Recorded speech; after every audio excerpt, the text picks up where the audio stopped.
What's it like to be back?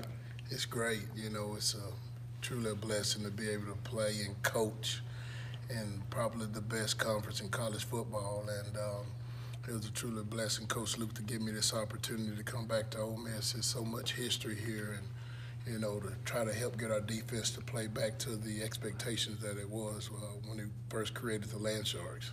Ty, have you had experience with the 3-4 in your stops anywhere? Yes, sir. We ran some of the 3-4 when I was at Southern Miss back in the early 90s, mid to early 90s. And, it has a lot of strengths and weaknesses. It's kind of like, I don't know, good desserts.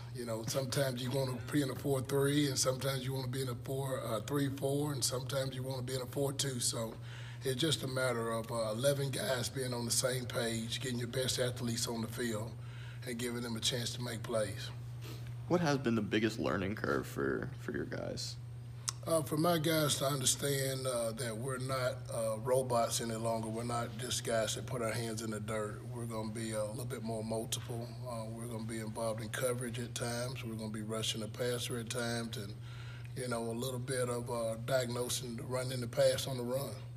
So it's more the mental stuff than the physical execution? Yeah. Now, it's some different special assets that they have to be able to play in coverage, and some of the guys that we feel like can do it now gives us a chance to put more speed on the field. So ultimately we're going to put the best 11 out there, and if that consists of a 3-4, that's what we're based out of. You've had a little time with these linebackers now. I mean, which of those guys are kind of jumping out at you right now? I like Q, I like Sam, I like Chuck. It's so many of these guys that can do different things, and the biggest thing we got to form is some consistency. Guys that can do it every play in and play out, and I think the cream will rise to the top. Linebacker's been a struggle here the last 2 or 3 years. Do you sense that some of the guys that you're working with now, you're kind of having to build some confidence, or do you think that confidence is there? It's one thing that I've told them, that we will not be the weak link of the defense. And that starts with accountability, that starts with knowledge, that starts with our heart and the way we play the game. And I feel good about the group that I'm working with. I think if we'll continue to prove that we'll be a defense and a unit that people will be proud of when they leave the stadium. What do you say to these guys when you're teaching them how to cover for the first time?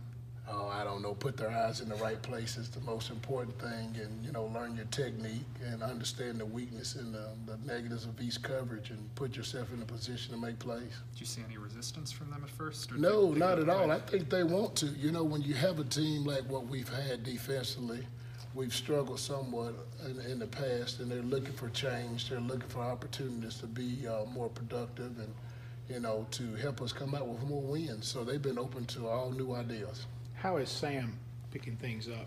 Sam's doing great. He's a guy that played with his hand down most of the time in junior college, but he's a tremendous athlete.